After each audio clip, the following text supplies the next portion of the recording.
स्वामी महाराज ने तत्पर सूत्र में किया।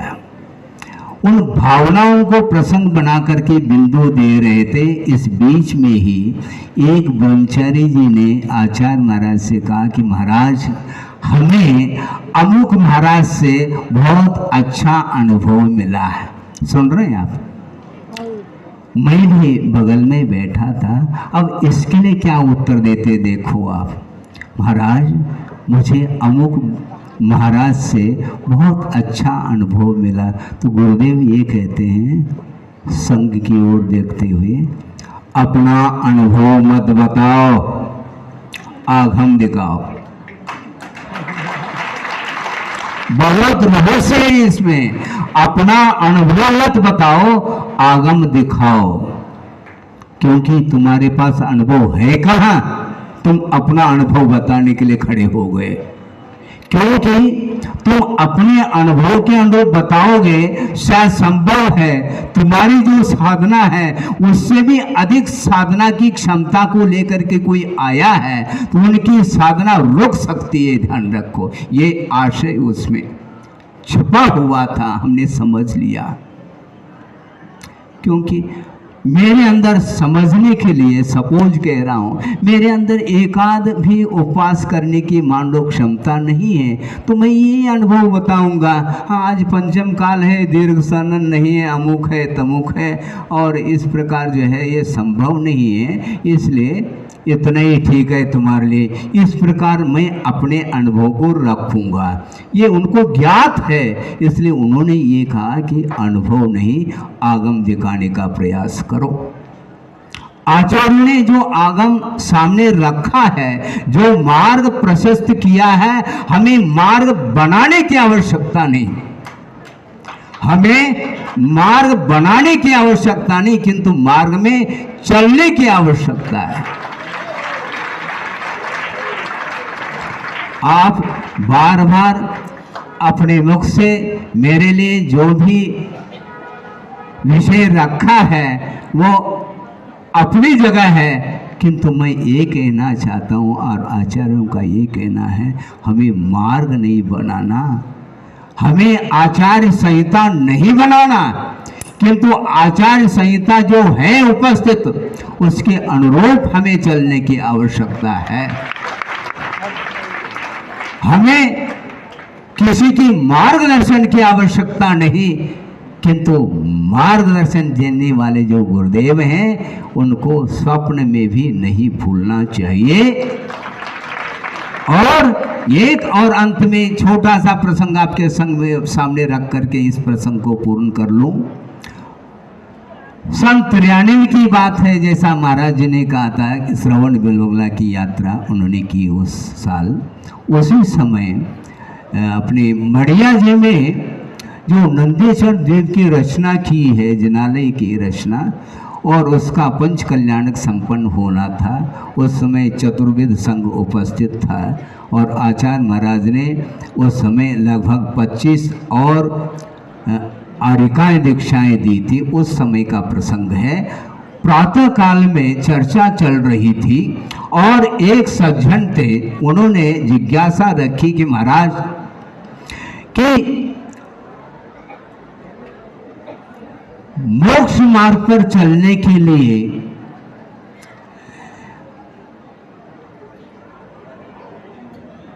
किससे मार्गदर्शन ले? समझ रहे हैं आप? मोक्ष पथ पर चलने के लिए हमें मार्गदर्शन किससे लेना चाहिए? तो बहुत सटीक उत्तर दिया था गुरुदेव ने, मार्गदर्शन उससे लेना चाहिए, हर व्यक्ति से नहीं, किंतु जो कौन किससे लेना? जो विजित मना है। सुन रहे हैं आप? जो विजित मना है उसी से मार्गदर्शन लेना चाहिए, प्रत्येक से नहीं। तो मेरे दृष्टि में तो विजित मना तो गुरुदेव हैं, और उनसे, उनके माध्यम से जो संत के लिए मार्गदर्शन मिला है, जो प्रकाश मिला है, वह प्रकाश हमारे लिए पर्याप्त है। इसलिए मुझे मार्गदर्शन अब नहीं देना, किंतु सारे गुरुदेव के मार्गदर्शन के अनुरूप पूरा चतुर्वेद संघ चल रहा है, इसलिए मुझे अब कोई चिंता नहीं। मैं इसलिए कह रहा हूं, मैं स्पष्ट शब्दों से कहना चाहता हूं, पहले ही भूमिका हमने बनाई थी, एजुकेशन की अपेक्षा से हम तो अंगूठा छाप थे, और संघ में सारे के सारे ऐसे एजुकेटेड पर्सन जिसको बोलते हैं, विभिन्न प्रकार के डिग्री को लिए हुए हैं, वह लौकिक क्षेत्र के अपेक्षा से और परमार्थ क्षेत्र में भी जिन्होंने 30-30 साल, 35-35 साल, 40-40 साल गुरुदेव के चरणों में अपने आप को समर्पित करते हुए जीवन व्यतीत किया है, और आगम के अनुरूप अध्ययन मनन चिंतन करके विभिन्न प्रकार के शैली से और प्रभावना के साथ काल को व्यतीत किया है। अब उनके लिए मार्गदर्शन की कोई मेरी भी आवश्यकता नहीं, ना और किसी आप लोगों की आवश्यकता है, किंतु गुरुदेव ने पूरे चतुर्वेद संघ के लिए, और जो आपके सामने दिख रहा है प्रतिभा स्थली, प्रतिभा मंडल, और मंडल का अर्थ क्या होता है? गोलाई में होता है, और गोलाई में होता है उसको और छोड़ नहीं होता है, ध्यान रखो।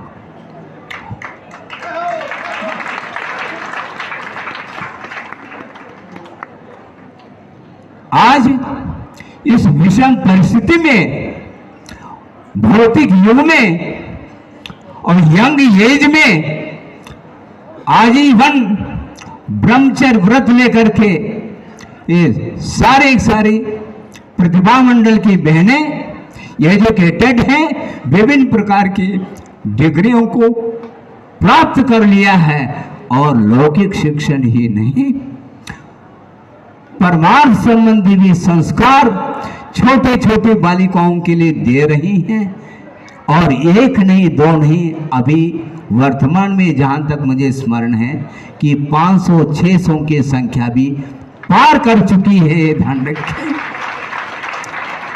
उनके लिए भी मेरे मार्गदर्शन की कोई आवश्यकता नहीं, व्यवहार अलग वस्तु, किंतु व्यवहार का निषेध नहीं, किंतु आज इतनी क्षमता आ चुकी है, वह क्षमता आप लोग उसका आकलन नहीं कर पाओगे। इसलिए एक छोटा सा खसखस का दाना जिसको बोलते हैं, समझ रहे हैं आप? वो खसखस का दाना, उसको माइक्रोस्कोप में रखो तब कहीं देखने में आ जाए, वो इतना वह सूक्ष्म है। इस प्रकार जो एक बीज हुआ करता है जिसका वपन करने से वट वृक्ष का निर्माण होता है, और ये वट वृक्ष का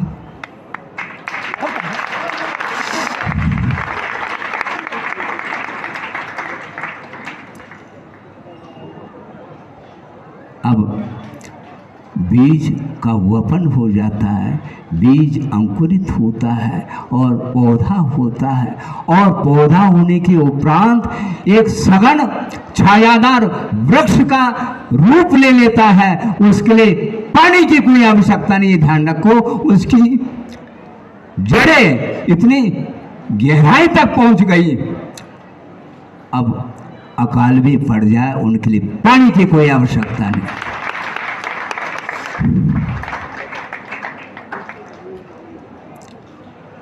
संक्षेप में इतना ही कहना चाहता हूँ। संघ यहाँ पर विराजमान है, उसमें निर्यापक श्रमण भी हैं और भी प्रौढ़ श्रमण भी हैं, आदि हैं, और भी बाहर हैं। उन सब के लिए हमारा यही कहना है, आप समाज की भावना और संघ की भावना जो होगी वह अपनी जगह है, किंतु हमने अपने तरफ से मुख से अभी तक नहीं बोला है। भविष्य के लिए मैं कुछ कह नहीं सकता।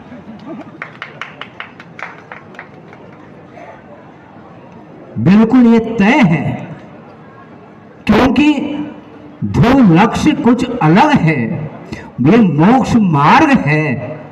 अनुशासन जो होता है वह एक कुछ क्षण के लिए होता है,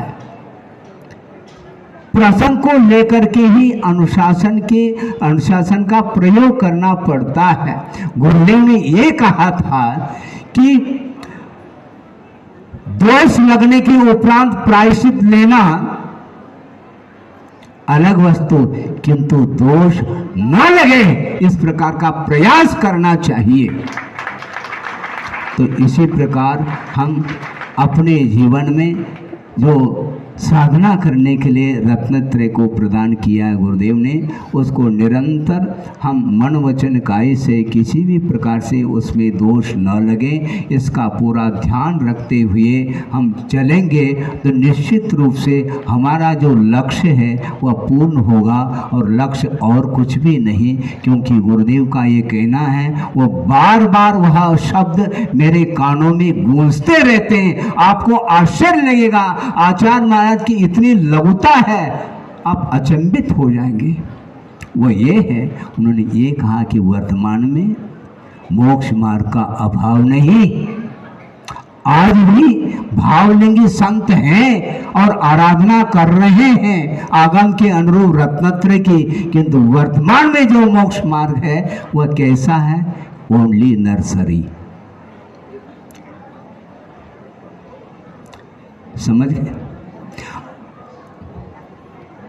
अपने आप को वो घोषित कर रहे हैं, मेरा जो भी रत्नत्रय, मेरी जो साधना है वह केवल नर्सरी है, और हम लगे हैं बैठे बैठे तारा तोड़ना चाहते हैं। गलत बात है। वो इसलिए कहना चाहते हैं ये मोक्ष मार्ग का जो पथ है ये बहुत लंबा चौड़ा है और इसकी साधना की कोई सीमा नहीं। एक सज्जन ने कहा कि महाराज साधना की क्या सीमा है? तो गुरुदेव ने उत्तर दिया, साधना की कोई सीमा नहीं, यदि कोई सीमा है तो जब तक साध्य की उपलब्धि ना हो वही उसकी सीमा है। इसलिए हमें शब्दों से नहीं बंधना, किंतु साधना की ओर दृष्टि रखते हुए अपने को आगे बढ़ना है। वर्तमान में मोक्ष मार्ग जब गुरुदेव कह रहे हैं निरंतर आत्म साधना में लीन रहने वाले और मुमुक्षु भव्य जीवों के लिए उस पद को प्रदर्शित करने वाले ये कह रहे हैं अपने मुक्त कंठ से, यह नर्सरी है। तो ऐसे वो इसलिए कहना चाहते हैं, उनका भाव ये है, आप भाव की ओर थोड़ा सा गौर करें। उनका भाव आशय ये है कि वर्तमान में मोक्ष पथ पर हम चल रहे हैं, मान लो श्रमण हैं, और उनके शरीर पर ध्यान देना, उनके शरीर पर एक मान लो छोटा सा मच्छर बैठ गया, समझ रहे हैं आप? संभव है वो हाथ से नहीं उड़ा रहे हैं, किंतु उड़ाने का भाव मन में आ सकता है।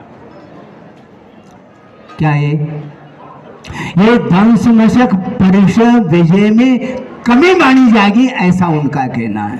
जब ये स्थिति है, एक मच्छर बढ़ने के उपरांत भी प्रतिकार का भाव आ सकता है, तो सामने यदि शेर बैठ जाए तो करोगे क्या?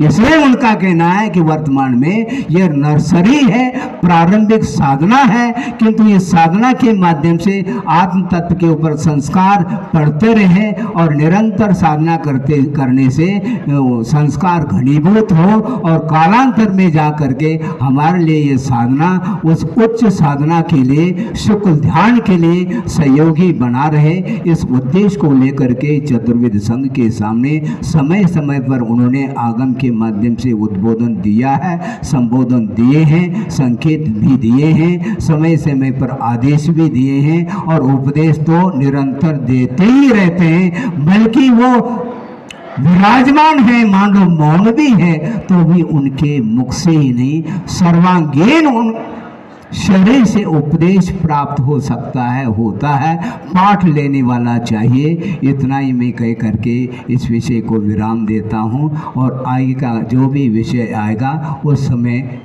बोलने का जो अवसर मिलेगा उस समय बोला जा सकता है। अहिंसा परमो धर्म की जय।